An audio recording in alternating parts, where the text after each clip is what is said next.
Hello friends, ఈరోజు మనం ఉసిరికాయ పచ్చడి ఎలా పెట్టుకోవాలో చూసేద్దాం. ముందుగా నేను కొలతలన్నీ ఇక్కడ ఇచ్చేసానండి స్క్రీన్ మీద. చాలా టేస్టీగా కమ్మగా ఉంటుంది వేడి వేడి అన్నంలో కలుపుకొని తినడానికి. ముందుగా మనం ఉసిరికాయలని తీసుకొని బాగా నీట్గా క్లీన్ చేసుకొని ఆరబెట్టుకోవాలి. తర్వాత స్టవ్ మీద బాండీ పెట్టుకొని మీడియం ఫ్లేమ్లో ఉసిరికాయలన్నీ బాగా గోల్డెన్ బ్రౌన్ కలర్ వచ్చే వరకు వేయించుకోవాలి. తర్వాత 2 స్పూన్ల ఆవాలు అనేటివి వేయించుకొని మెత్తగా మిక్సీ పట్టుకోవాలి. తర్వాత 1 స్పూన్ మెంతులు తీసుకొని వాటిని బాగా వేయించుకోవాలి.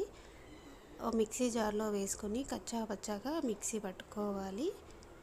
తర్వాత వచ్చేసి మనకు చింతపండు గుజ్జు కోసం ఒక 30 గ్రామ్స్ చింతపండు తీసుకొని అందులో కొద్దిగా వాటర్ యాడ్ చేసుకొని మెత్తని పేస్ట్ లాగా తయారు చేసుకోవాలండి.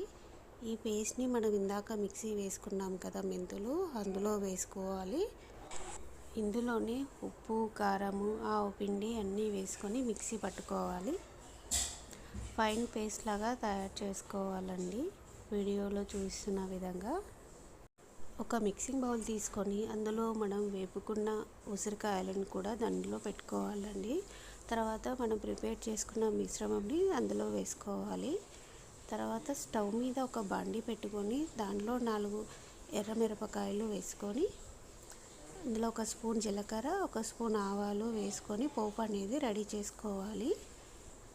పోపు రెడీ అయిపోయిన తర్వాత స్టవ్ ఆపేసుకొని తర్వాత మనం ప్రిపేర్ చేసుకున్న మిశ్రమంలోని వెల్లుల్లి రెబ్బలు కూడా యాడ్ చేసుకోవాలండి. అవి పచ్చివే యాడ్ చేస్తున్నాను నేను. తర్వాత మన ఆయిల్ అనేది కొద్దిగా చల్లారిన తర్వాత ఇందులో వేసుకొని మిశ్రమాన్ని బాగా కలుపుకోవాలి.